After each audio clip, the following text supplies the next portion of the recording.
Hello, I'm Evil E, and I'm here today to show you everything A through Z that you'll need to install your own humidifier. I'm going to start by talking about what your system may or may not look like, how to research into what kind of humidifier you want. I'm going to show you all of the tools that you're going to need to be able to do your own system, and then I'm going to show you basically how to do everything, or how I'm doing it here in my own house. So I want to say thank you to my roommates for providing me the funds to do this video, and also this is my very first video, so if you could leave me comments below about things I could do better or improve on, that would be great. I also would like to do something like a follow-up video for explaining how you can go in to do your own permit for a project like this, and all of the residential codes that apply to doing this kind of project. If that interests you, please let me know.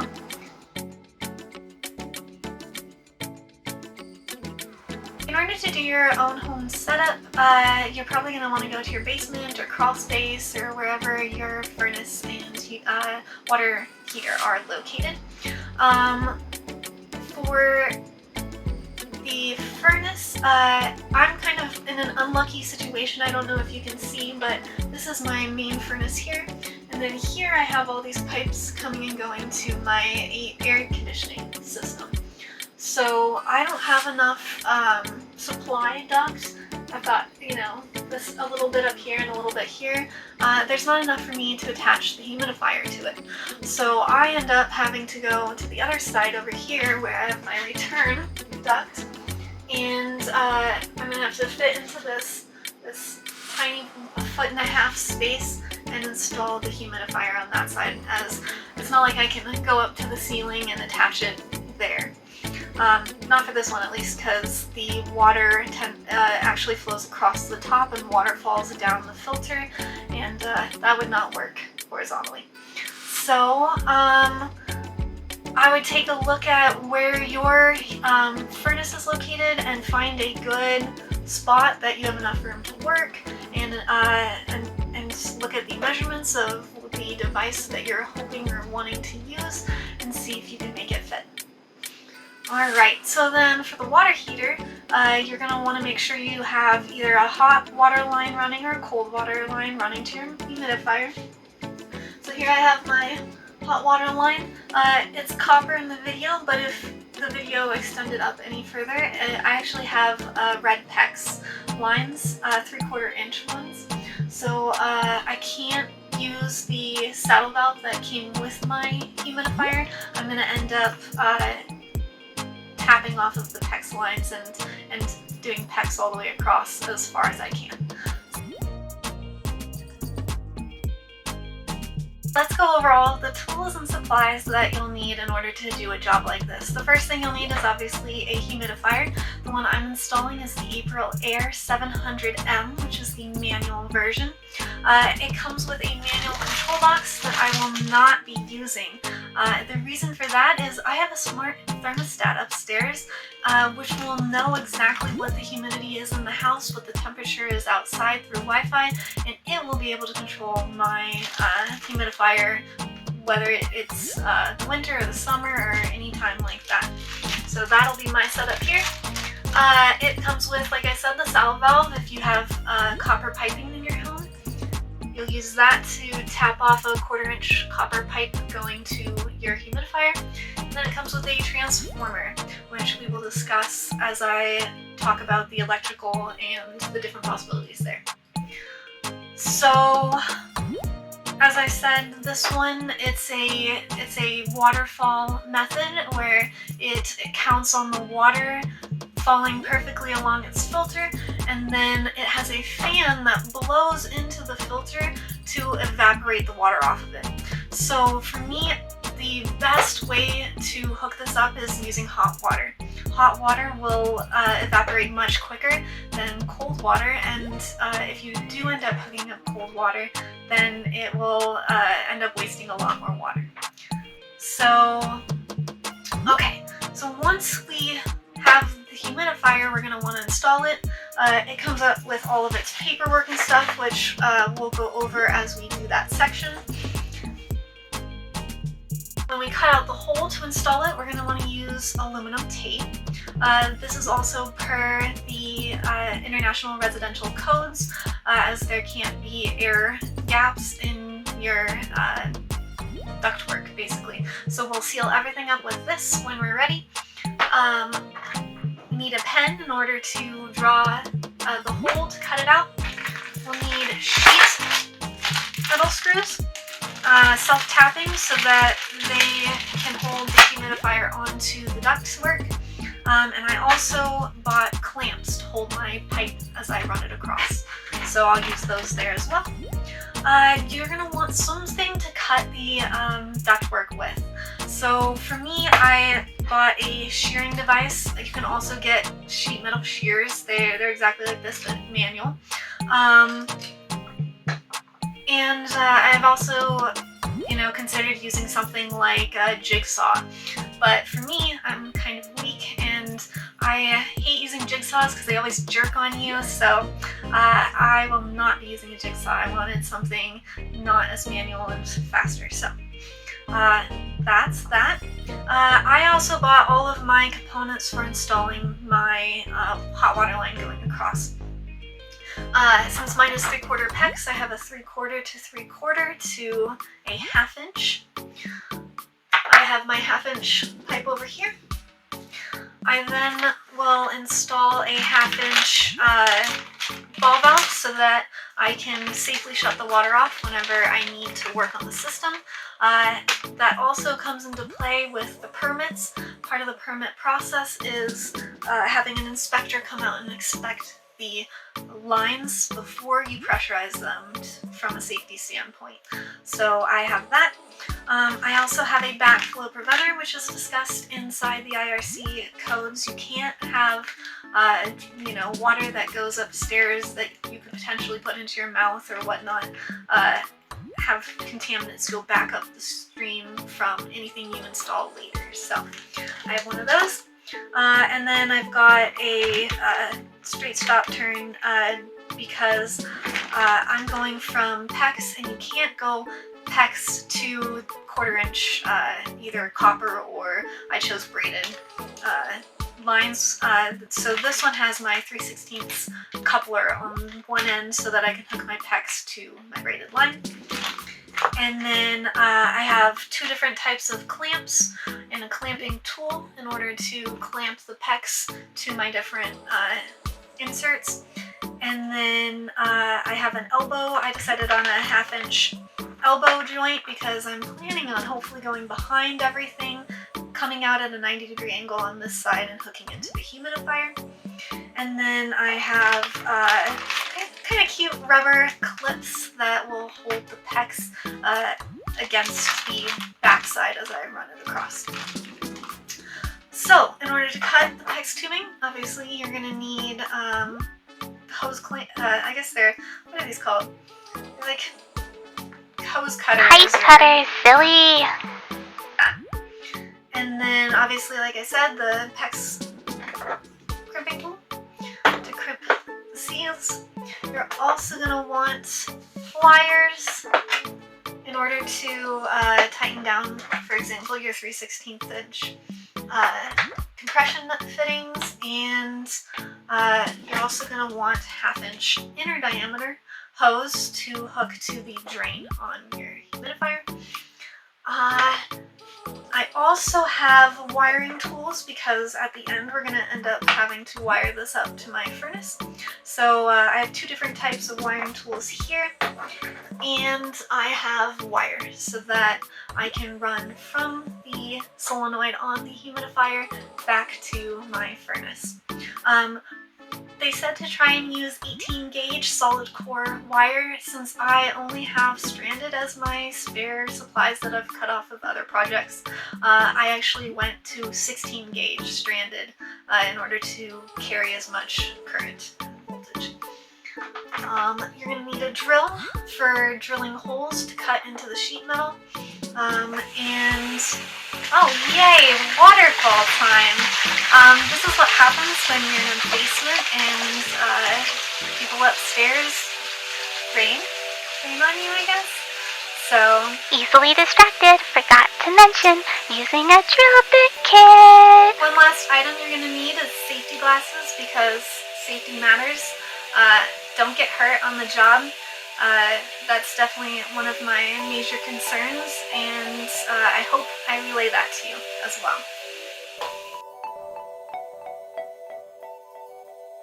Alright, so the first thing we want to do getting started is, again, safety first. We're going to turn off the power to your furnace. Some furnaces have cool switches like this. Others have, you open the furnace and it's got a limit switch and it'll turn it off.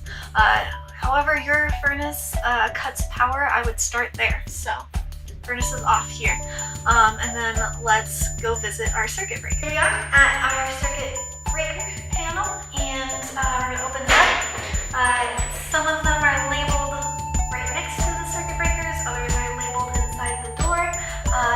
What I would do is locate any of the ones that say furnace or HVAC or something along those lines.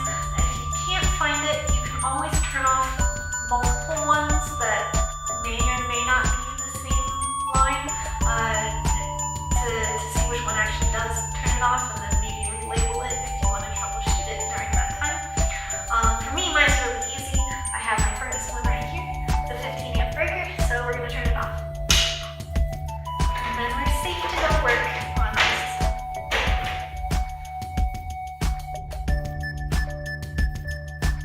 Alright, so now that we're back, and the power is off, we're going to go ahead and pull out the paperwork for the humidifier we're going to install and find its template, whatever that template is.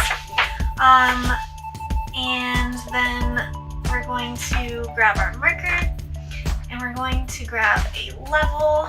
I have a really cute magnetic one, and we'll come over here and start drawing.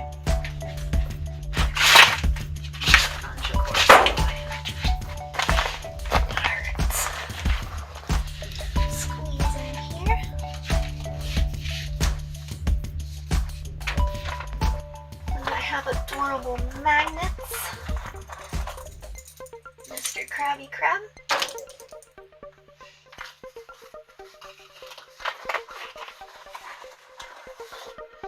An adorable little alligator.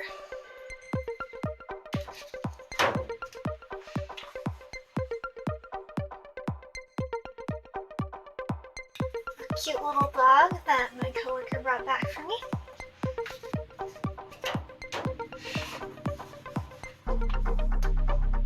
And something funny, because you always need a little humor, right? Alright. I got my magical level here.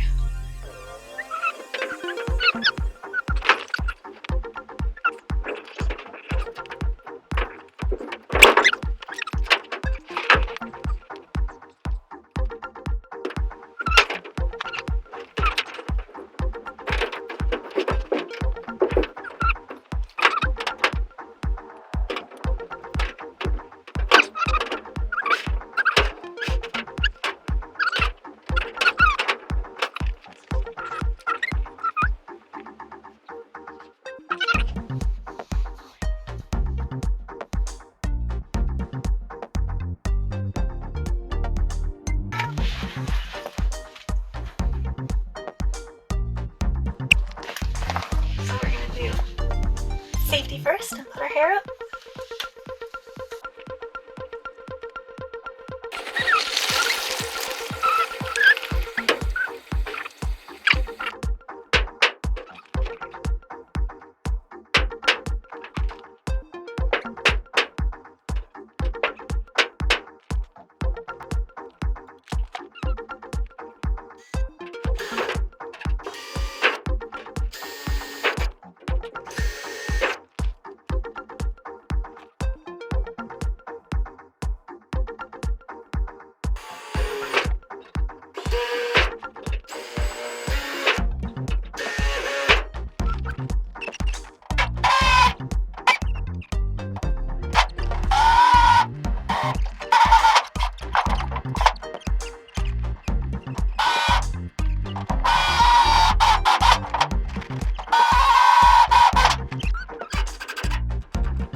installing our humidifier.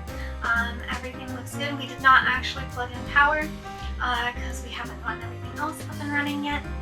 And we're gonna look into how to do your hot or cold water lines going over to your humidifier.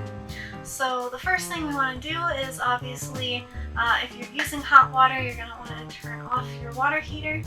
If you're using cold water, you're probably going to want to turn off your main house line, if you know where the shut-off valve for that is. So for me, as I get caught, my shut-off tag here is for the cold going into the water heater. I'm going to turn it off, and then since it's the right time of year, it's been a year and a half since I last, since actually this one was installed, I'm going to go ahead and flush my water heater at the same time since I'm hooking mine to the hot water line. So since I'm going to the hot line, I need to drain all of the water from here going to it anyway. So what we'll do is we'll turn off the shut-off valve, and then up here towards the top of your water tank, you should have a drain for anything from here and above. It looks like a little lever or flap that spins around. All you have to do is pull out slowly at first until it is straight this way. So we're gonna, here it goes. Pop it up, and there we go. The water is draining out. Now there should be no water up above this point in the tank. And then turn off the hot water heater down here. On my control box, there's an on and off switch, so that way it's not trying to heat water. And then I'm going to have to go and find a hose, and I'm going to hook it up, and I'll drain the rest of the water that way. So I'll be back with you in just a little bit. Alright, here we go.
So I actually sped up this part of the video. I thought it was pretty funny because a lot of people out there think that they can't do projects like this because they aren't strong enough or whatnot.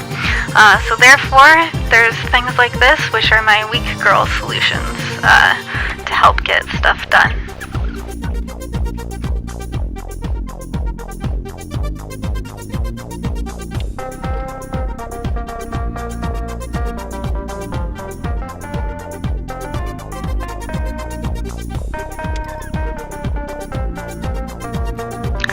So you know, this shark bite chart actually lies. It says it's a 1-inch depth for the half-inch. It's actually 7/8, and you'll see that later in the videos. My black mark was always exactly like an 1/8 off of everything I measured.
This is a backflow preventer that has an arrow on it to point which direction the water should flow and should not flow back up.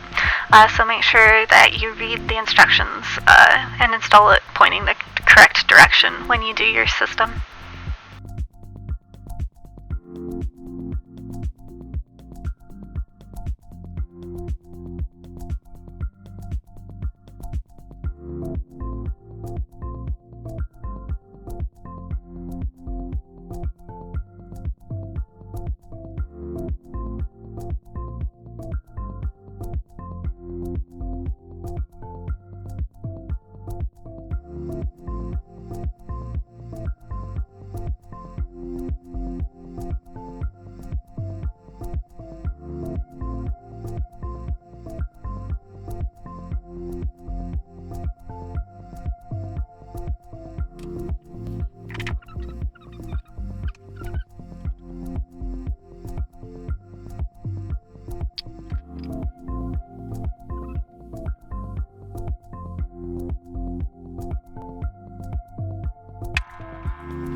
if you have copper pipe in your home, and you're probably going to come off of your hot water heater or one of your other lines in your home, in that case you're going to do exactly what I did with the PEX as your first best option.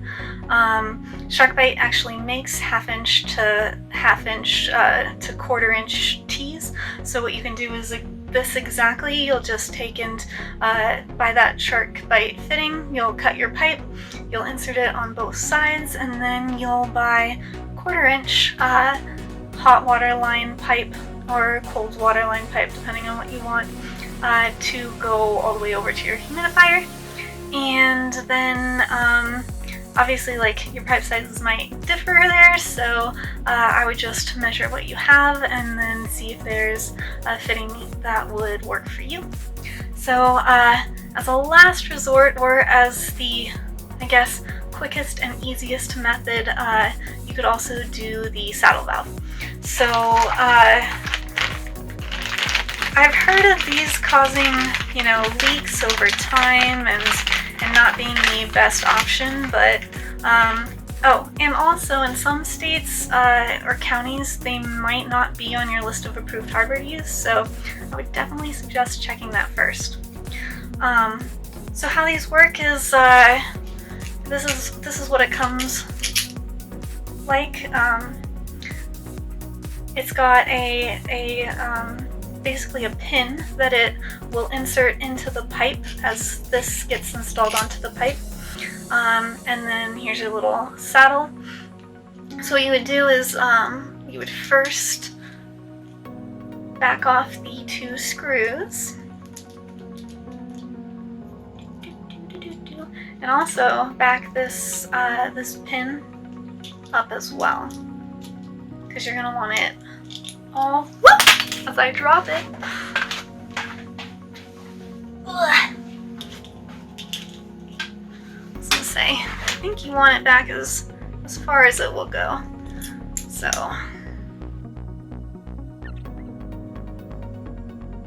surprised they had it screwed all the way in. Alright, there we go. So I've reached the furthest point. I'm going to go ahead and reinstall it into its little bracket here.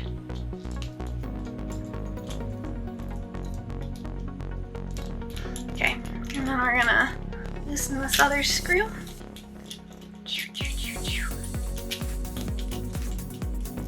Okay. So where it's curved on the inside, you're going to want to put that against your pipe, and then this will go on the other side, and we'll reinstall it like this.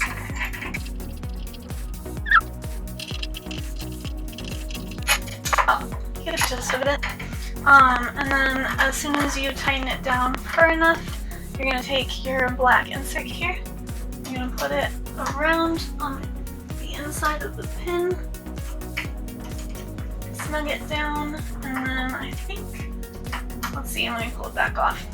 So see how it's kind of curved on the inside? You're going to want that part against the pipe to create a seal.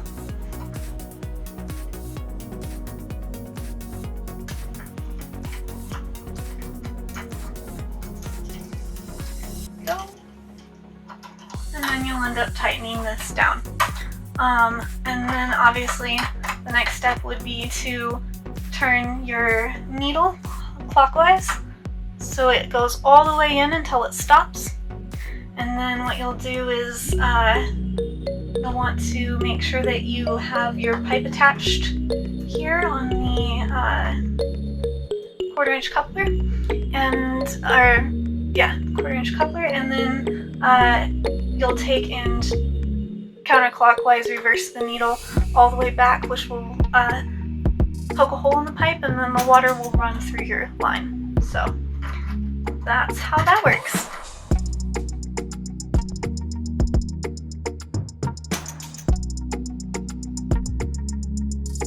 I'm going to be demonstrating how to wire and install the humidifier for a Nest smart thermostat.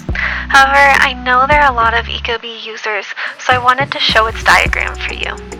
I also wanted to tell you that I helped a friend install a humidifier, and as you can see on the lower left corner of this diagram, at some point you'll need to hook the blower motor common line to the relay.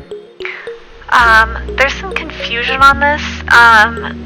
As you can see here in the picture of my friend's furnace control board, on the left there's a neutral zone instead of what you see in the previous picture, which is the common zone. I think they purposely did this to confuse people, but if you trace the wires from the large round blower motor in your furnace over to your control board, this should help you feel more confident that you're attaching to the correct wires. We ended up having to make a splice by cutting the insulation in the middle of the wire for the blower motor, and then wrapping our wire around that freshly cut joint. And this was due to the other end of the wires already being crimped to terminators, which were attached to the furnace board. So if you do choose to go that path, make sure that you wrap the wires really well with electrical tape and make sure that they're not going to pull apart.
So once you complete your humidifier install and you've got the water back on and you have your power turned back on, I have a Nest thermostat, so I was going to quickly walk through what to do on that one. If you have one of the other thermostats, hopefully there's other help for you online, or your instruction manual for those units will tell you what to do. So for me, what I decided to do was go to my thermostat, and up here I moved my brown wire that I connected downstairs and plugged it into the star terminal to do humidification. You could also do the same for like dehumidification or other types of appliances that you install. So everything looks good here. Plug this back in. Okay, and then what we're going to do is go to settings, gear option. And we're gonna go find our equipment.